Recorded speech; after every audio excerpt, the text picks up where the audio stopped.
In this video, I'm going to try and show you how to fix no sound on an Android phone. This can be really annoying and really frustrating. And this first option I'm going to give you has happened to me quite a few times. So go ahead and open up your phone settings and just open up your Bluetooth and make sure it's not selected. The amount of times mine's been selected and it's connected to my headset, I've honestly lost count of times I've done that.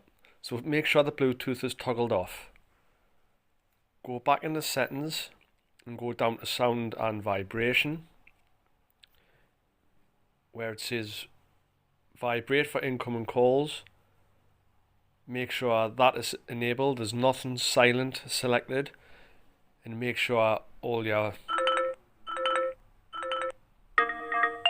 sounds are on and up, like so.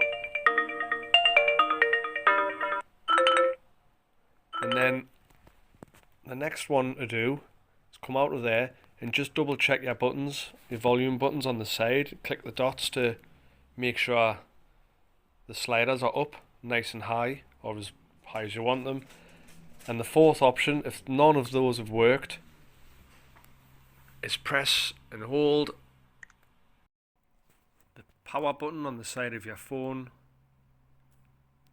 and restart it. And hopefully when your phone restarts, your volume will be working again.